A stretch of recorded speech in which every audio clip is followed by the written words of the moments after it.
My reflection today is going to be based on Eric Whitacre's A Still Lullaby. This actual performance is conducted by Eric Whitacre himself. Um, this chorus that we're listening to is one from Germany, and this is just a very well done performance, so I thought I'd share it with you today. The Still Lullaby is actually taken from a poem written by Rudyard Kipling, the same who wrote the Jungle Book.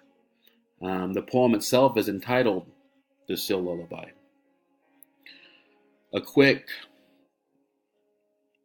history on this actual piece that Eric wrote.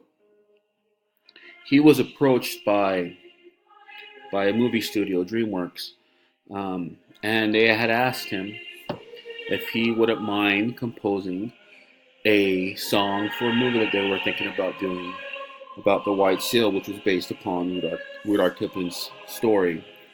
The story was actually one of the stories in the Jungle Book. I believe it was the seventh story.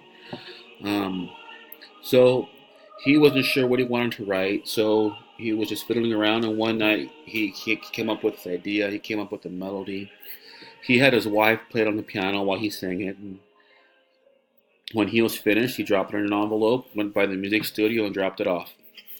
A few weeks went by. He hadn't heard from the studio at all. He was worried that the rhythms he used and the melodies and the whole composition was just too complex for them. He was worried that they didn't like it.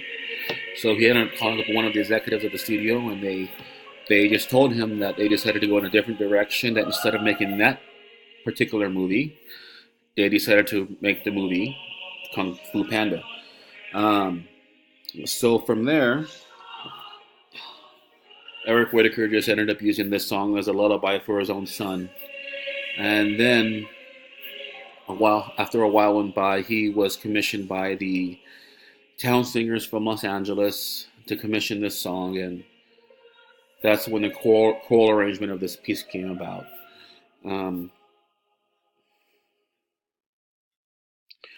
But this actual song, it's beautiful. When we talk about the poem from Rudyard Kipling, the poem reads as so. It says, "Oh, hush thee, my baby, the night is behind us, and black are the waters that sparkled so green. The moon o'er the combers look downward to find us, at rest in the hollows that wrestle between. Where billow meets billow, then soft be thy pillow. O weary wee flippering, curl at thy ease. The storm shall not wake thee, nor shark overtake thee, asleep in the arms of the slow swinging seas."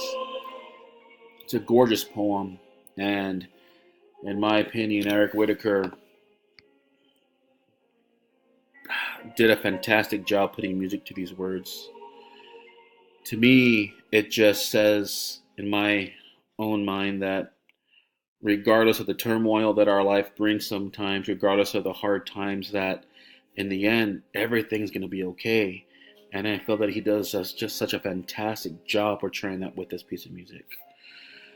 If you have a chance to listen to it without my narration, you'll get lost in the beauty of it. Enjoy the rest of this song. This last chord is just beautiful. And those are my thoughts and on this lullaby, and just a little bit of the history of it. Again, if you have a chance, please take the time to find a recording of it and listen to it.